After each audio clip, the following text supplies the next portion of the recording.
Hi everyone. Thank you for joining me tonight.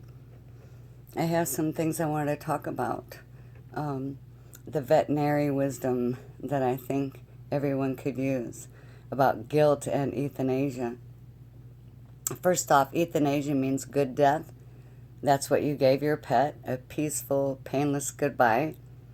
You helped your pet die in a loving way. And it was very humane when you do euthanasia. It's so difficult to make a decision to euthanize your pet, but remember that making this choice was made from love. I'm sorry. I lost my furry best friend. It's actually been 4 months now. But she was my shadow and my everything. And she died from spleen cancer. And that was really a tough decision for me to make. I didn't want her to suffer anymore. But now that she's gone, I feel like I'm suffering so much I can't stand it.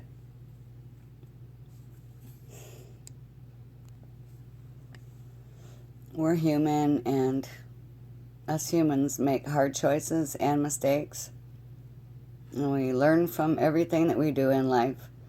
But the love that you can give your pet is all that matters. It just is, because you let them feel that, they know that, and they live just for you. They love you so much that you're all that matters to them. So that's why they are man's best friend, I guess. Any pet, dog or cat, whatever have you, any little pet, even a mouse. But I am trying to rest in the best memories of my pet because I'm trying to invest my energy in moving forward. Like I said, it's been 4 months and I'm really having a hard time. I'm trying to learn what I can from that whole situation and decide what to keep doing and what to do next time and how to let go of my guilt and all these questions that I still have pop up on my brain. I know I'll be faced with it in the future again. I want to get another pet, but I'm not quite ready. I got all the signs when my dog was sick. She would do things a year in advance that made me realize something was wrong. She'd want to go out and go to the bathroom, but she didn't have to go. She'd come right back in. And I'd be like, get in here, you know. I didn't know at that time, but it was shortly after her changes that made me realize she was sick.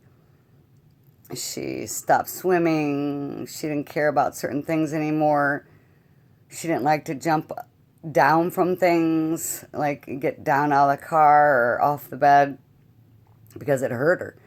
Her spleen cancer would make her bloat, and she would do a lot of digging. She would dig a lot in her blanket, and she would keep digging so much that I would have to yell at her. She would keep me up at night. I'd be like, stop that, you know?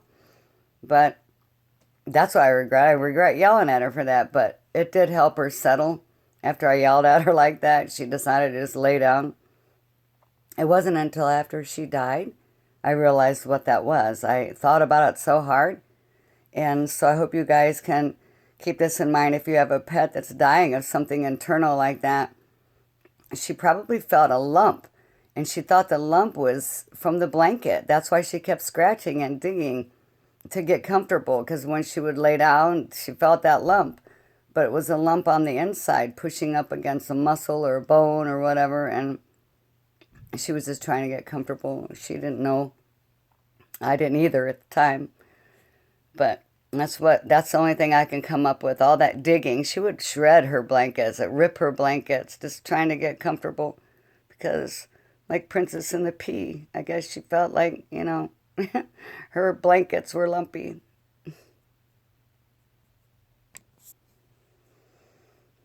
My furry best friend, she was a big German Shepherd, and I rescued her from a gunshot wound.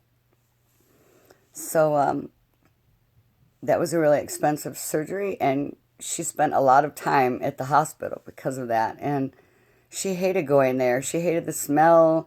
She didn't enjoy going to the vet's office. Like, I wanted her to go get a treat and get to know everybody there that would greet her so wonderfully. So when she was really sick and it came to be that time, I decided to have the vet come to my house. It cost about $80. I set up a gazebo and had a candle and some flowers and some friends over. And we did it peacefully on the deck on a beautiful sunny day. And I'm sorry. It's hard to talk about and get to, but I have some information I want to share.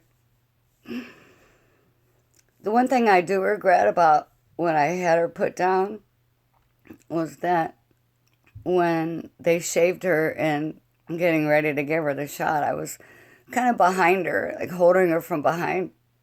And she didn't fight. She didn't fuss with me on it. It's like she knew. I hated she even greeted the vet, you know. It's like, oh my God, I'm having her put down on a good day. But I hated that I would have to hold her down. And I wasn't the last person that she saw before she died. She looking straight at the vet, giving her the shot. So if you guys ever do that, try to sit where your best friend can see you. Your pets depend on you for their safety and well-being. And when we love our pets, we commit ourselves to protecting them from harm. And so when I have to give her that shot and put her down, sometimes I feel like, or you shove a pill down their throat, they're wondering, what the hell are you doing, you know? But you're doing it for their better. They just don't know it. But when it comes time, they do. God put something there for them to be calm and to realize something's going on, and they're just so sick that they feel it. And that's why it just be so hard to make the decision to euthanize your pet, because you love them so much, but they're tired.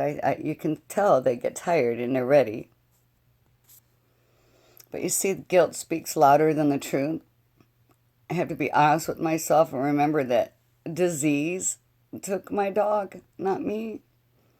Disease or injury can take your furry best friend. It's not you.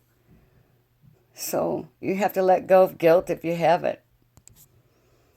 Those feelings of guilt can overshadow your memories of the good times that you had with your pet. And you have to keep a balanced perspective. When you feel guilty, stop those thoughts and turn your focus to the good times that you had with your pet. And the memories of throwing a stick or going swimming or a car ride or whatever. Keep all that in your mind. So it's like when she passed away, I didn't have her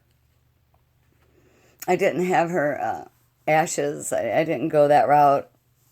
I didn't want that in the house. I didn't want ashes here, a little bit there, something in a bracelet and a necklace and then an urn. And, you know, I have her pictures and her paw print, all these wonderful videos and memories over 12 years. And I'm grateful that God was there for me. He showed me all the right things to do at the right time. And I got all the signs. And she didn't die in the winter because I live where it's really cold in the hills. And I couldn't have dug that hole for that big German Shepherd. It would have been really hard. I buried her in a really nice place so I can go see her every day and feed the birds and talk to her. And I think that's more important than just having her ashes in a bracelet. At least it was for me anyway.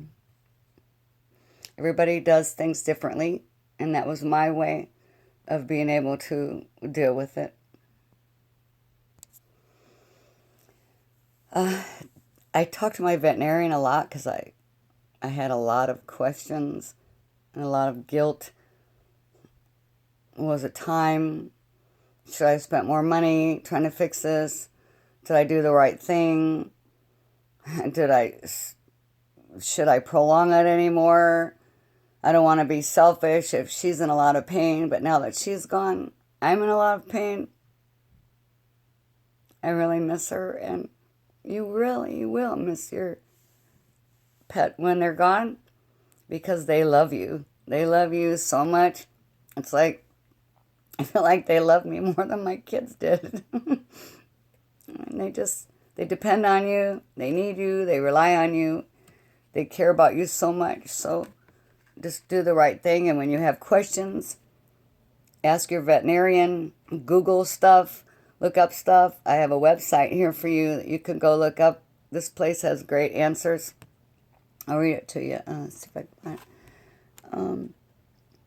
www.veterinarywisdompetparents.com. They kind of take the world by the tail, so to speak, I guess. And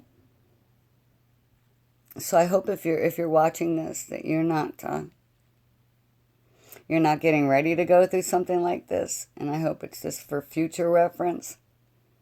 And if you are going through something like this, just keep asking questions, asking yourself all these questions, and you'll get it right. You will. And your pet and God will guide you. And put it in God's hands. Everything will happen in the right order.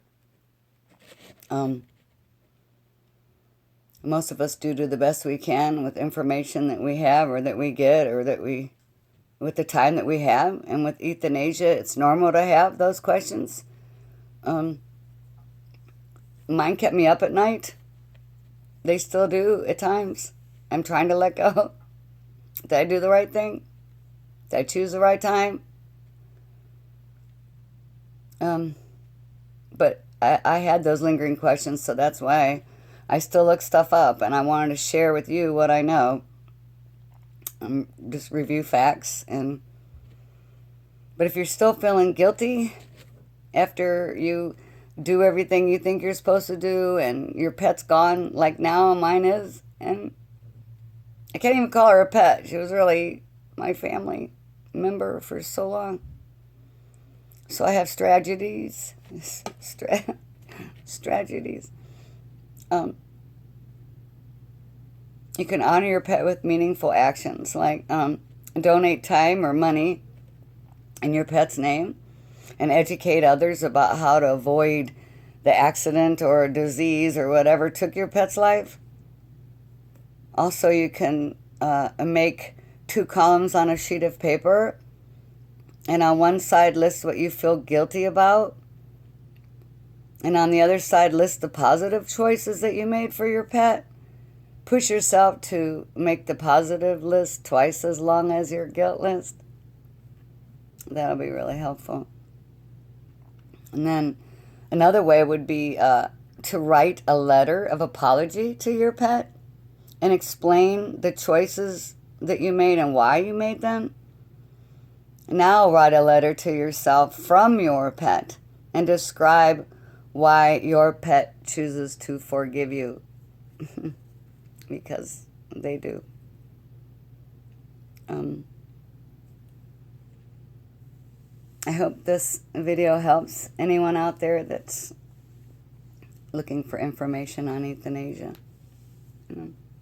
You'll always miss your furry best friend no matter what.